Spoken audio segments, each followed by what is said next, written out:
Hello, my name is Marcus. I'm the compiler of a collection of therapy quotes entitled Psychoanalytic Self-Awareness Quotes.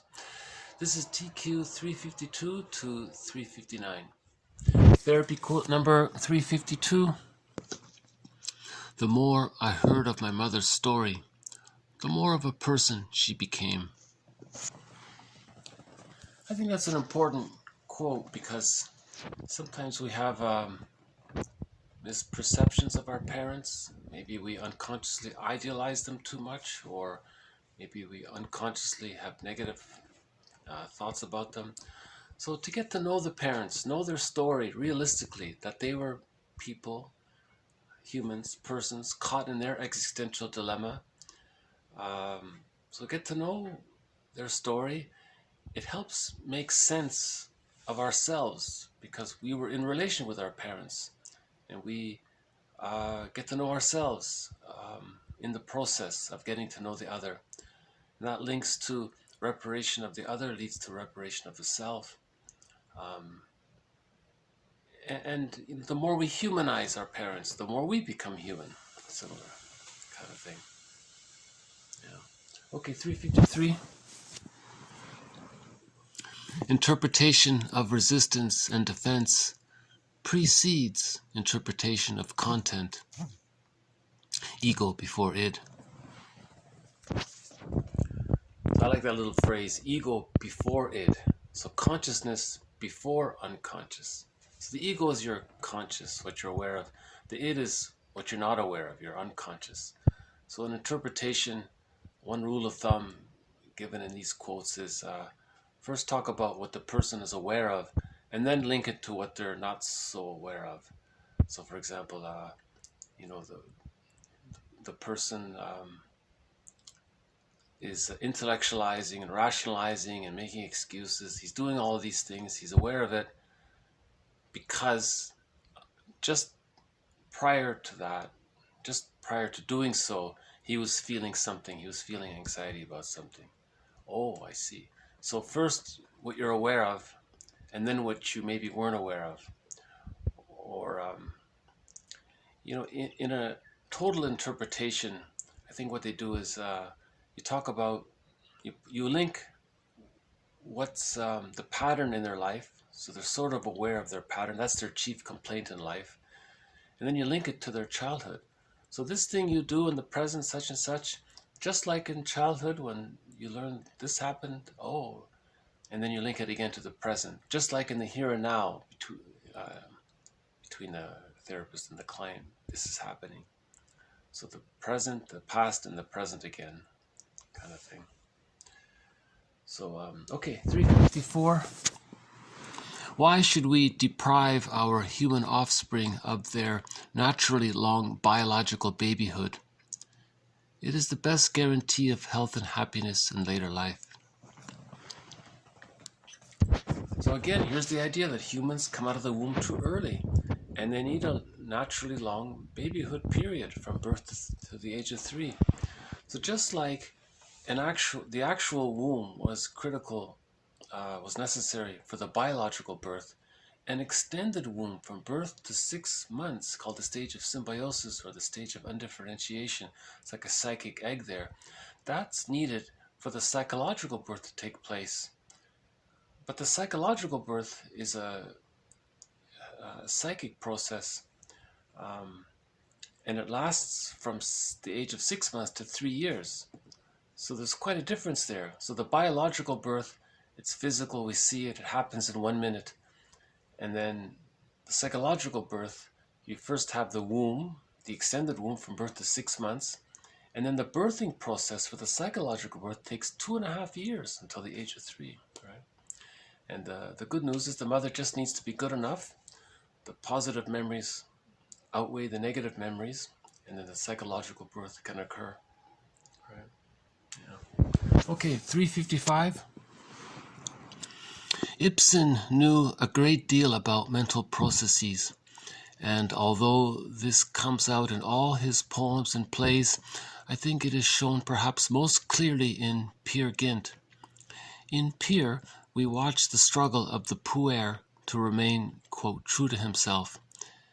In the histories of many of our clients, we often find elements such as those shown in peers, failures in early environment leading to inability to develop a true sense of identity with capacity to mourn.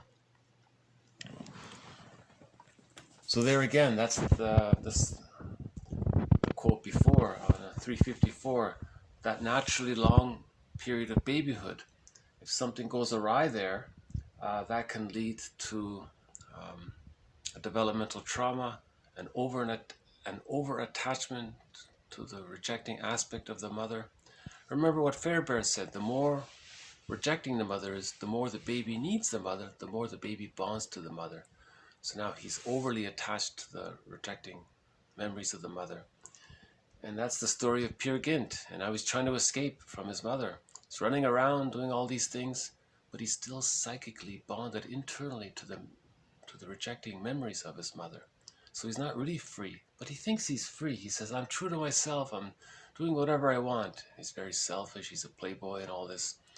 But he's not really free. He's just in reaction mode, trying to escape from the psychic umbilical cord to his mother. So he's not emotionally free. He can't form loving relationships. He's not generative in his work, or he's not fair in his dealings. So they're saying, this poet Ibsen, he described the psychological process of the puer, the mama's boy, right? The puer. Nowadays we say the mother's son or the mama's boy, but traditionally it was called the puer, the eternal youth, right? The Peter Pan and so on, the flying boy, the swan boy, and so on. And so they're narcissistic, they're entitled, they do what they want, they think they're free, they're just very selfish, entitled, grandiose, because the mama's boy is still has identified with the mother, right? So they're acting like her, and she has all the power, and the child's infantile megalomania didn't get resolved in a developmental trauma. So the child's infantile megalomania fused with the mother's power that she has, so the person thinks he's so powerful and entitled. So they didn't achieve the psychological birth. They don't feel gratitude or appreciation.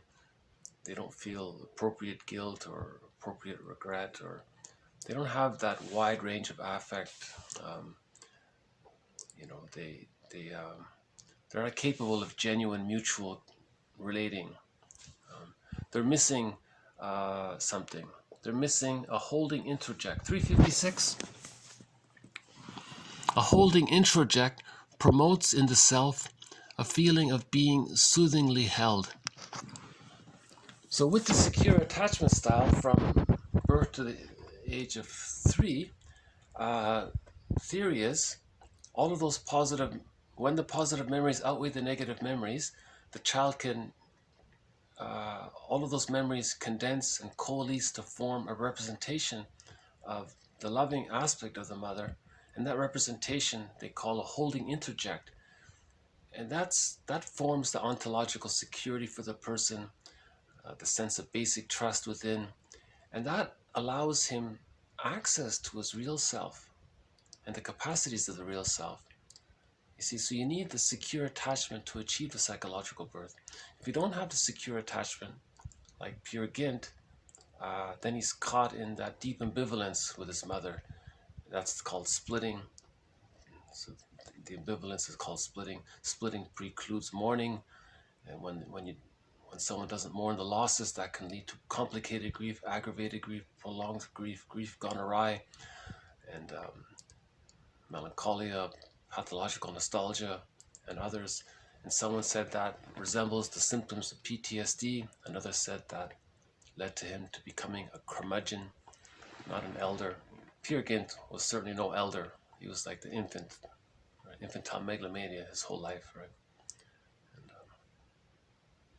so the therapist, the relationship with the therapist, that would end up becoming a holding interject. So the memories of the therapist who supports the person's individuation, that forms a new interject of someone who supports the person's interject, individuation process. Right?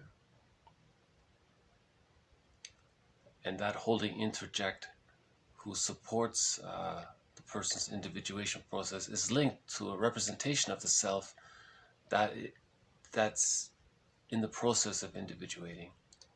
Because prior to this new object relations unit, there was the relationship unit where if the client is regressed, he's rewarded and he's cared for.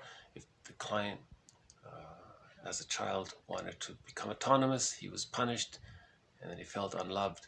So now he needs a new holding interject or a new object relations unit. Masterson talks about this concept of object relations unit. He has what's called the RORU, rewarding object relations unit, and the WORU, the withdrawing object relations unit. So that's a ambivalence there. In the therapy process, you develop a third object relations unit that supports your autonomy. Right. Okay, 357. The purpose of the splitting defense is to keep the codependent unaware of the huge collection of painful memories that interfere with her attachment to her narcissistic partner. Solani wrote two very good books. He's a follower of Fairbairn. He wrote a book called Fairbairn's Object Relations Theory, and another one called The Illusion of Love. I think this quote comes from that book, The Illusion of Love. And he gives examples about the dysfunctional relationship between a person with a narcissistic pattern and a person with a codependent pattern.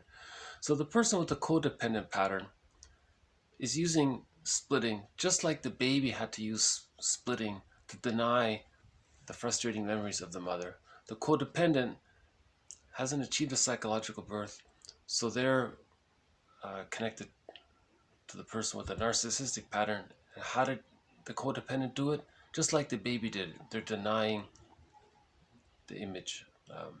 They're denying the they're ignoring the red flags. They're denying it. Right. That's a good book, yeah. The Illusion of Love, and it's a very good book about dysfunctional relationships. Right. Okay, next one, 358. The two of me, the rational outer me and the emotional inner me. The logic of the inner me is often so profound that it feels as though it is the prime mover and that the outer me trundles along some distance behind long after the main action has taken place.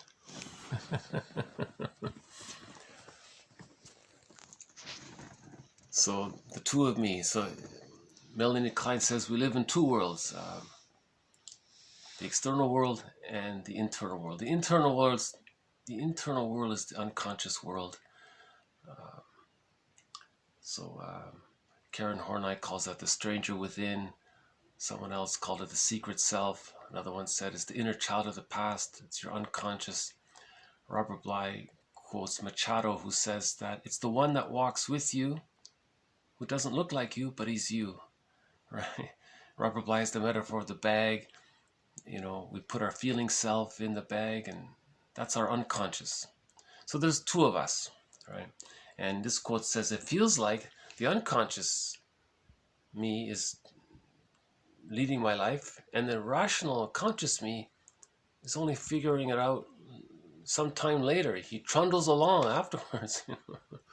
So there's the whole idea of getting to know ourselves, the two sides of ourselves, right? The stranger within. 359. There is someone who is living my life, and I know nothing about him. So again, there's that idea of recognizing that there is an unconscious, and we don't know much about our unconscious. Right? And that's the moral revolution, to get to know our unconscious, to get to know our unconscious history, how we as children responded to our childhoods. Do we have an insecure attachment style? If so, which type? What defense mechanisms are we using? What are we projecting that represents what we're disavowing in ourselves? Can we recognize our projections to see what's inside of ourselves, to get to know the stranger within, and so on. Okay, I'll just do a quick zip through here. The more I heard of my mother's story, the more of a person she became. Interpretation of resistance and defense precedes interpretation of content. Ego before id, or consciousness before unconsciousness. Why should we deprive our human offspring of their naturally long biological babyhood? It is the best guarantee of health and happiness in later life.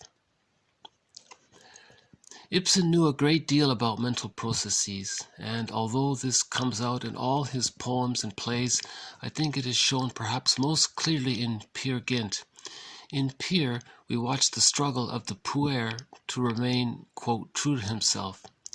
In the histories of many of our clients, we often find elements such as those shown in Peers. Failures in early environment leading to inability to develop a true sense of identity with capacity to mourn. A holding interject promotes in the self a feeling of being soothingly held. The purpose of the splitting defense is to keep the codependent unaware of the huge collection of painful memories that interfere with her attachment to her narcissistic partner. The two of me. The rational outer me and the emotional inner me. The logic of the inner me is often so profound that it feels as though it is the prime mover and that the outer me trundles along some distance behind, long after the main action has taken place. On the stranger within, there is someone who is living my life and I know nothing about him. So get to know the stranger within, get to know our unconscious, get to know our patterns, get to know the repetition compulsion that may be going awry, or the patterns. Get to know the record that we carry around with us. Remember Burglar's metaphor? Every neurotic has a record, one of those LP records, long playing music discs, the vinyl music disc, and every time he sees a record player, he plays that record. So he brings his past into the present, and that's his repetition compulsion. He sees the present from the perspective of the past. So that's the unconscious is doing that. So get to know the unconscious, get to know our patterns, get to know our defense mechanisms. Karen Horney has a great book on our defense mechanisms called Our Inner Conflicts. All right. And Celani's books are good. And Alexander Lowen in the third quote here, 354, he has some interesting things to say about the connection between psychology and biology, the body-mind connection. Tough reading, tough material, Alexander Lowen. I think it's called Bioenergetics or something like that.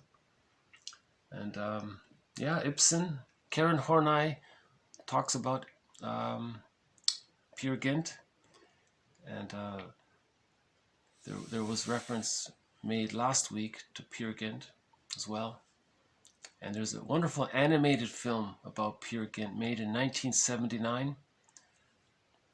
All right, the one with English subtitles. That's very good. Okay, I guess I'll just leave it here. So thank you very much. This has been TQ 352 to 359. More to follow. Thank you. Bye for now.